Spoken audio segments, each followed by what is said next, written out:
Olá, muito bom estar com você.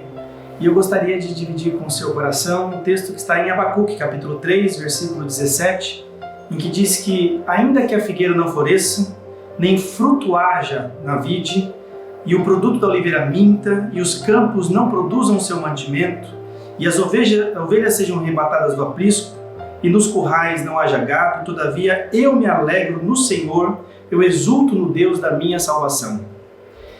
Eu quero desafiar o seu coração a separar um tempo para pensar sobre viver pela fé.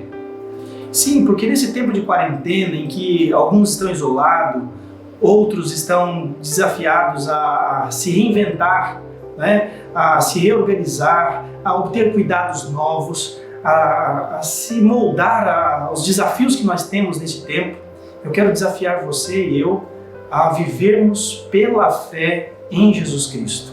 E para isso, segundo o livro de Abacuque, significa que nós devemos crer, independente dos acontecimentos, independente das ocorrências dos nossos dias.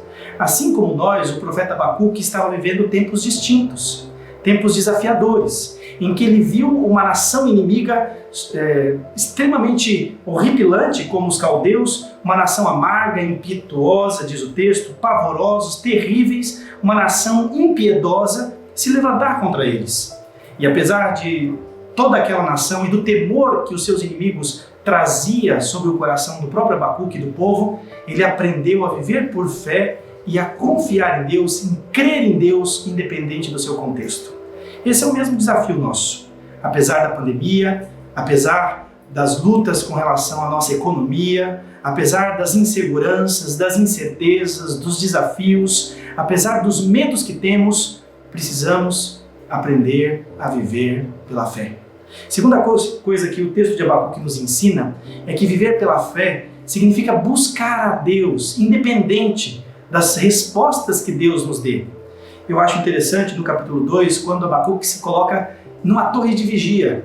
Significa que ele estava buscando a Deus, clamando a Deus, orando a Deus, estava dizendo a Deus: Senhor, responda a nossa oração, responda o nosso clamor. A verdade é que ele não via a resposta de Deus, mas ainda assim o coração dele se dirigia a Deus, buscava a Deus, porque isso é viver pela fé.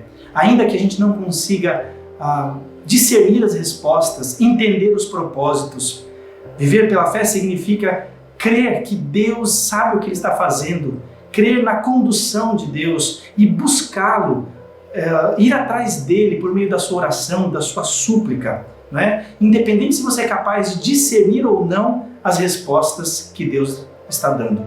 E por fim, viver pela fé, como diz o capítulo 3, significa se alegrar em Deus, independente das dificuldades da nossa vida.